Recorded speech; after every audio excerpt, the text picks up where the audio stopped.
by DJ Umesh, Shukipur Bazaar.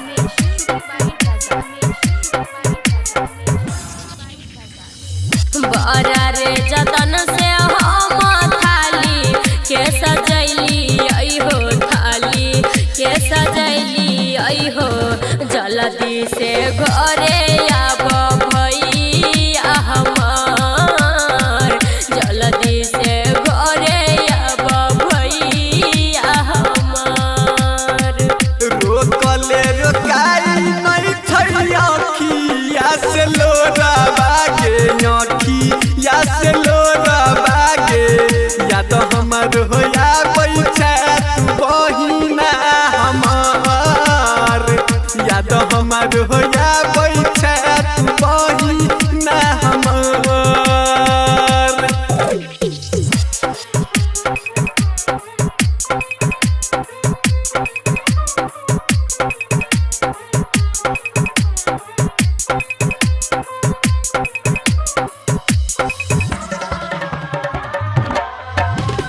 DJ Umesh, Shukipur Bazaar.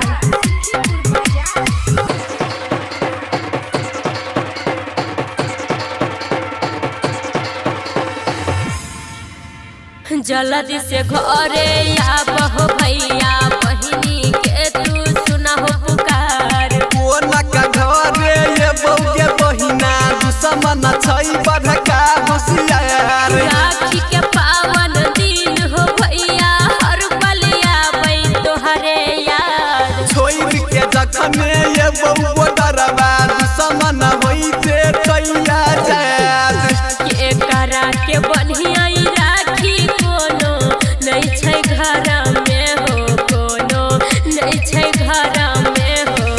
बुझा तू बात के हमार, जल्दी से घरे आब भैया हमार। कोना का घरे अबियौ बहिना हमार।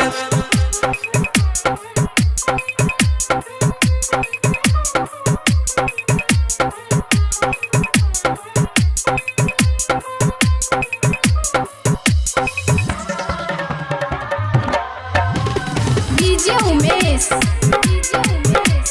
Shukipur Bazaar.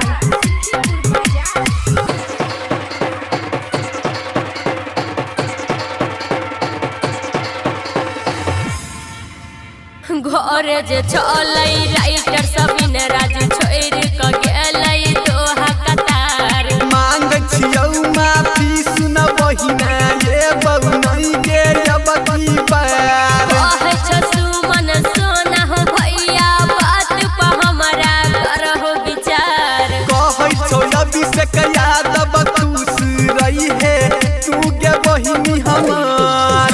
रोकले रोकाई नहीं छै आँखी, या से लोराबा हो आँखी, या से लोराबा हो। देखै छी रस्ता तोहार।